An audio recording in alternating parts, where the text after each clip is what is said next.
Today we shall reflect on the life of Saint Gabriel of Our Lady of Sorrows. Francis Possenti, a native of Assisi, received baptism at the same font at which his great namesake had been christened over 600 years before.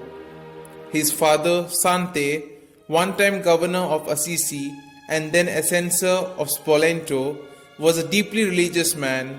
Before attending Mass each morning, he would spend an hour in prayer and reading, and then conclude the day with a visit to the Eucharistic Lord each evening. When only 4, Francis, the 11th of 13 children, lost his mother Agnese, a Christian and a woman of sterling qualities. As he grew to boyhood, his typically childish pranks and mischievous love of fun caused his busy father much anxiety.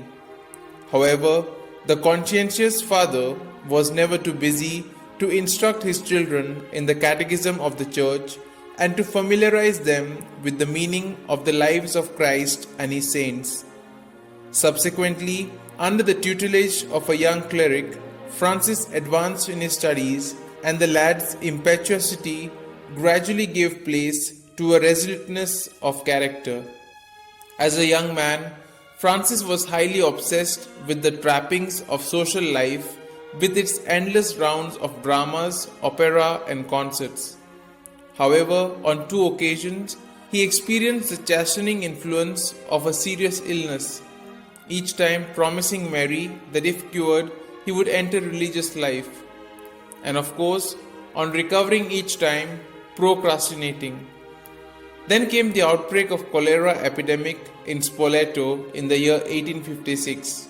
In consternation, the people turned to the Madonna and solemnly promised that should she stop the dreadful epidemic, a great procession would be held with her ancient image, which had been presented to the city by Emperor Barbarossa in the year 1115.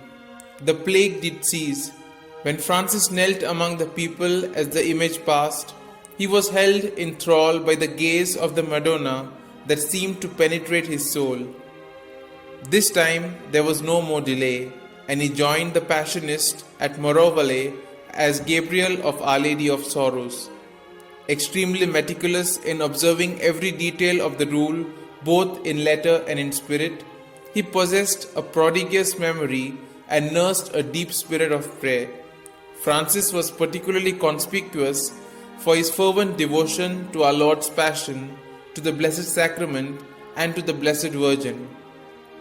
When he was ready to be ordained, having received minor orders in 1861, the political and anti-clerical upheavals in Italy made it unsafe for him to be sent to his bishop, and not long thereafter, Gabriel succumbed to consumption in his 6th year as a Passionist. So many conversions and miracles took place through his intercession after his death that the process of his beatification was begun before the stipulated time.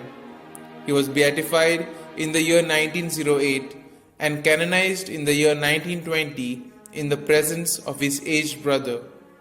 Saint Gabriel is the chief patron of today's youth and particularly of interior lives of young novices and professed religious.